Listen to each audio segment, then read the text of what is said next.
Halo, selamat datang kembali di sesi eksplorasi kita. Hari ini kita mau bahas sesuatu yang menurut saya relevan banget buat banyak orang. Kita akan gali buku Why Has Nobody Told Me This Before? Atau Mengapa Belum Pernah Ada Yang Memberitahuku Ini Sebelumnya? Penulisnya Dr. Julie Smith. Beliau ini psikolog klinis, pengalamannya udah lebih dari 10 tahun. Dan mungkin Anda tahu ya, beliau cukup dikenal karena bisa bikin konsep-konsep kesehatan mental yang penting jadi lebih gampang dicerna gitu. Terutama lewat TikTok dan media sosial lainnya. Jadi aksesibel banget. Iya betul, pendekatannya sangat membumi ya. Nah, fokus kita kali ini di bab 1, judulnya On Dark Places, atau ya, tentang titik gelap. Kita mau coba bedah nih, intinya apa sih di bab ini? Terutama soal low mood atau suasana hati yang murung, kira-kira wawasan apa yang bisa kita ambil buat Anda? Judul bukunya sendiri aja udah bikin penasaran ya? Banget. Itu kan ungkapan yang sering keluar dari kliennya Dr. Smith. Setelah mereka mulai paham cara kerja, pikiran, dan emosi mereka sendiri, reaksinya tuh sering kaget. Loh, kok nggak ada yang kasih tahu ini dari dulu? Iya. Kayaknya banyak yang diem-diem ngerasa ada yang salah sama diri sendiri, tapi nggak tahu kenapa atau gimana ngatasinya. Persis, merasa sendirian dalam perjuangannya. Oke, mari kita mulai bedah. Kita mulai dari dasarnya dulu ya. Bab ini bilang kalau low mood, rasa murung itu, sebetulnya universal. Semua orang pasti pernah lah ngalamin. Normal berarti ya? Normal. Tapi uniknya nih, kata Dr. Smith, kita tuh malah sering nyembunyiin. Malu mungkin ya. Terus jadi banding-bandingin sama orang lain yang di medsos atau di mana gitu kelihatannya happy terus. Seolah-olah bahagia itu ya tipe kepribadian aja. Iya. Kayak ada orang tipe ceria dan tipe pemurung gitu ya. Padahal nggak sesederhana itu. Betul. Nah, gimana pandangan Dr. Smith soal ini? Nah, ini nyambung ke poin penting banget yang Dr. Smith coba luruskan. Kalau kita lagi ngalamin low mood, itu bukan berarti ada yang rusak permanen di otak kita. Beliau pakai analogi yang bagus banget menurut saya, analogi suhu tubuh. Suhu tubuh. Gimana tuh maksudnya? Gini, coba pikirin deh. Suhu tubuh kita kan bisa naik turun ya. Bisa karena cuaca, bisa karena kita pakai jaket tebal, atau malah kurang minum, atau habis lari pagi. Iya, bener juga. Banyak faktornya. Nah, suhu tubuh itu kan respons terhadap kondisi internal dan eksternal. Dan kita bisa mempengaruhinya kan. Kedinginan ya pakai jaket, kepanasan ya cari tempat teduh atau minum. Oke, saya mulai nangkep. Jadi mood kita juga gitu. Naik turun tergantung banyak hal dan kita bisa ikut campur tangan. Tepat, itu intinya. Suasana hati kita, mood kita, itu dipengaruhi oleh macam-macam faktor. Internal ya, apa yang kita pikirin, kondisi fisik kita gimana. Eksternal, ya kejadian di sekitar, interaksi sama orang.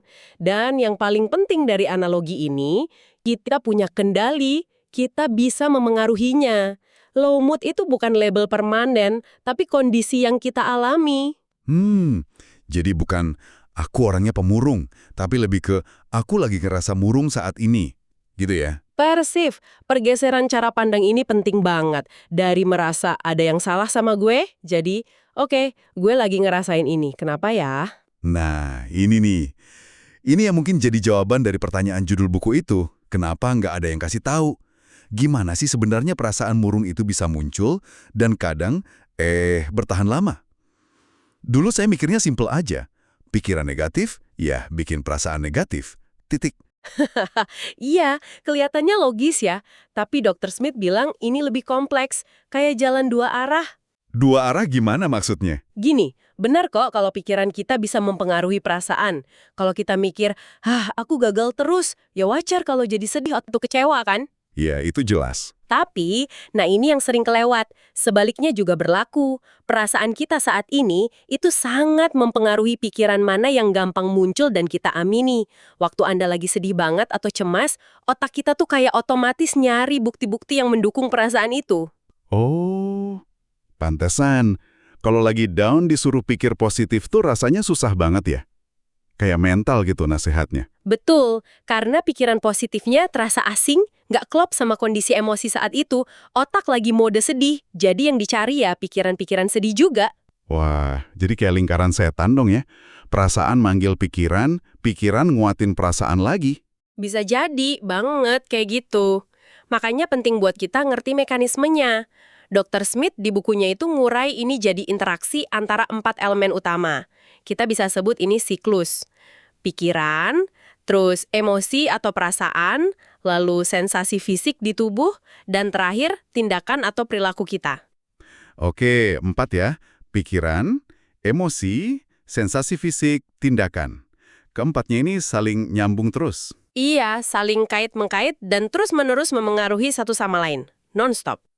Bisa kasih contoh nggak biar lebih kebayang gimana siklus ini jalan pas lagi low mood? Oke, contoh simpel ya. Misal Anda bangun pagi, terus badan rasanya agak lemas gitu, sensasi fisik. Terus kepikiran, duh hari ini kayaknya bakal capek nih, nggak ada tenaga. Sering tuh kayak gitu. Nah pikiran itu bisa memicu rasa males, nggak mood, nggak termotivasi. Emosi, Karena nggak mood, Anda mungkin batalin rencana olahraga atau nunda kerjaan. tindakan. Akibatnya, bisa jadi malah ngerasa bersalah atau kecewa sama diri sendiri, kan? Iya, Itu nguatin lagi rasa murungnya. emosi. Iya, bener banget. Terus muncul lagi pikiran negatif lain, tuh kan, emang aku pemalas? Pikiran. Ya udah, muter aja terus siklusnya. Bikin kita kayak kejebak di situ. Gambaran yang jelas banget. Jadi ngerti siklus ini tuh bukan cuma buat teori aja ya, tapi biar kita bisa lihat, oh di sini nih aku biasanya nyangkut gitu. Persis. Itu dia gunanya. Kalau kita udah bisa ngenalin siklus pribadi kita, oh kalau aku lagi capek, biasanya pikiranku jadi gini, terus aku jadi pengennya gini, kita jadi punya semacam peta. Peta buat apa? Peta yang nunjukin titik-titik di mana kita bisa coba intervensi, coba melakukan sesuatu yang beda. Kita mungkin nggak bisa langsung pencet tombol ubah sedih jadi happy, tapi kita bisa coba ganggu siklusnya dari elemen lain. Contohnya gimana tuh ganggunya? Misalnya coba tantang sedikit pikiran negatifnya. Apa benar aku pasti gagal? Buktinya apa? Atau ubah tindakannya. Walau berat, oke, emang lemas, tapi coba jalan 5 menit aja deh. Atau bahkan perhatiin sensasi fisiknya. Jangan jalan lemas karena belum sarapan atau kurang minum. Perubahan kecil di satu titik itu bisa bantu mutus rantai negatifnya. Wah, ini praktis banget jadinya. Nah, buat Anda yang lagi dengerin, gimana caranya mulai pakai pemahaman ini? Dr. Smith kan nekenin pentingnya self-awareness, kesadaran diri ya. Betul, kuncinya di situ. Latihannya sebetulnya simple, tapi butuh dibiasain. Coba mulai amati diri sendiri, terutama pas lagi ngerasa moodnya turun, tanya ke diri sendiri. Oke, tanya apa aja nih? Pertama, pikiran. Lagi mikirin apa sih sekarang? Kata-kata atau gambaran apa yang lewat? Pikiran ini ngebantu atau malah bikin makin runyam, kayak, aku nggak berguna, nggak bakal bener deh ini. Kedua, emosi. Perasaan apa yang paling kuat? Coba kasih nama. Sedih, kecewa, marah, cemas, hampa. Di mana rasanya di badan? Oke. Pikiran, emosi, terus? Ketiga, sensasi fisik. Apa yang dirasain badan? Ada yang tegang, berat, lemas, sakit kepala, perut nggak enak, atau jangan-jangan lapar, haus, ngantuk. Kebutuhan dasar ya itu. Ya, keempat, tindakan atau dorongan. Pengennya ngapain sekarang? Ada dorongan kuat buat ngelakuin sesuatu, misal makan banyak, tidur, ngamuk, atau malah nggak ngapa-ngapain, narik diri, nunda. Terus, biasanya apa yang dilakukan sebagai respons? Jadi, nyatet atau sekedar nyadarin polanya aja udah langkah awal ya. Kayak nyalain lampu di kamar gelap, baru kelihatan isinya apa aja. Persis. Dan Dr. Smith ngajak kita lebih dalam lagi. Coba tanya juga, apa sih yang sebenarnya terjadi di dalam diriku? Ada pemicu khususnya nggak? Terus gimana aku ngerawat diriku fisik dan emosi beberapa jam atau hari terakhir sebelum mood ini datang? Kenapa pertanyaan itu penting? Karena itu ngarahin kita ke ide penting lainnya di bab ini. Low mood itu seringkali berfungsi sebagai sinyal. Sinyal? Sinyal apa? Sinyal kalau ada kebutuhan kita yang belum terpenuhi. Wah, menarik nih. Jadi bukan cuma gangguan gitu aja, tapi bisa jadi pesan? Bisa banget. Mungkin sinyal kita butuh istirahat, kebutuhan fisik. Atau sinyal kita butuh ketemu temen setelah lama sendiri, kebutuhan emosional. Atau sinyal kita ngerasa nggak dihargain di kerjaan, kebutuhan psikologis. Atau sesimpel yaitu tadi, lapar atau haus. Kalau kita lihat low mood sebagai potensi sinyal, respon kita bisa berubah. Dari cuma pengen ngilangin perasaannya, jadi coba dengerin pesannya. Ada kebutuhan dasar yang kelewat nggak ya? Ini benar-benar ngubah cara pandang ya? Dari ngerasa aku rusak, jadi perasaanku lagi coba ngomong apa ya? Nah, ini nyambung nggak sih sama ide toolkit atau kotak peralatan yang dibahas Dr. Smith? Nyambung banget. Toolkit itu ya isinya kumpulan pemahaman dan skill yang kita bangun pelan-pelan buat bantu kita ngadepin naik turunnya hidup, termasuk low mood. Isinya bukan sulap, tapi alat-alat praktis berdasarkan pemahaman siklus tadi. Alat utamanya ya kesadaran diri itu, kemampuan ngenalin siklus kita sendiri. Oke, kesadaran diri alat pertama. Terus apalagi isi toolkitnya? Ada lagi strategi buat ngelola pikiran, misalnya belajar nanya balik ke pikiran negatif atau ngalihin fokus. Terus ada alat perilaku, contohnya behavioral activation, sengaja ngelakuin aktivitas kecil yang positif atau bermakna walau lagi nggak mood, biar nggak makin narik diri. Dan tentu aja alat perawatan fisik dasar, cukup tidur, makan teratur, gerak badan, itu ngaruh banget ke mood. Jadi, ngebangun toolkit ini proses ya, bukan hasil instan? Betul sekali. Dan pesan penting dari Dr. Smith di bab ini tuh soal harapan dan agency. Kesadaran kalau kita tuh punya kekuatan buat bertindak, buat mempengaruhi kondisi kita. Ini bukan berarti kita bisa ngilangin semua kesulitan atau rasa nggak enak. Hidup pasti ada tantangannya. Tapi ini soal gimana kita ngebekali diri biar nggak merasa hanyut atau nggak berdaya pas ombaknya datang. Jadi ini life skill ya, bukan cuma buat terapi. Banget. Keterampilan hidup dasar buat ngebangun ketahanan, resiliensi. Oke, kalau gitu coba kita rangkum ya poin-poin utama dari bab 1 On Dark Places ini buat Anda. Pertama, low mood itu normal, manusiawi, dan banyak faktornya bukan tanda kita lemah atau rusak. Iya. Kedua, yang penting banget, kita nggak pasif nerima mood. Kita bisa mempengaruhinya lewat siklus pikiran, emosi, sensasi fisik, tindakan tadi. Betul.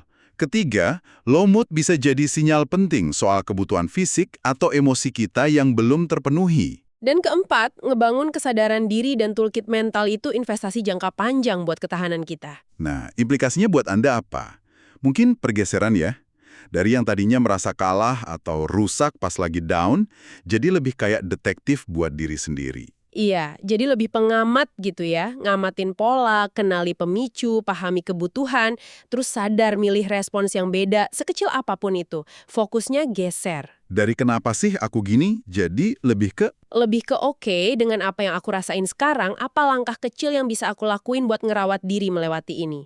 Navigasi yang lebih berdaya, bukan penghilangan rasa sakit. sebagai penutup nih. Saya jadi ingat analogi Dr. Smith yang lain. Kesehatan mental itu kayak kesehatan fisik. Kita kan nggak cuma ke dokter pas sakit parah doang. Betul, kita juga usaha makan sehat, olahraga, tidur cukup pas lagi sehat. Nah, itu investasi kan, biar tetap fit dan nggak gampang sakit. Sama juga kayak kesehatan mental. Ngerawatnya itu proses terus-menerus. Setuju banget. Jadi, ini pemikiran buat Anda bawa pulang dan renungkan. Mengingat bahwa low mood itu bisa jadi sinyal kebutuhan yang belum terpenuhi, ada nggak ya satu kebutuhan, sekecil apapun, fisik atau emosional, yang bisa Anda sadari dan coba penuhi secara perlahan hari ini? Mungkin sesimpel minum segelas air putih kalau Anda sadar sering kurang minum. Atau ambil jeda 5 menit aja buat napas dalam di sela kerjaan. Atau mungkin kirim chat singkat ke temen yang udah lama nggak kontak. Langkah kecil ya. Iya, ini bukan soal nyari solusi instan buat rasa nggak nyaman, tapi lebih ke tindakan nyata buat ngerawat diri, dan langkah kecil buat ngebangun otot ketahanan Anda ke depannya. Oke, terima kasih banyak sudah menyimak eksplorasi kita di bab 1 buku Dr. Julie Smith ini. Semoga ada wawasan yang nyantol dan bisa Anda coba terapkan ya. Sampai jumpa di sesi berikutnya.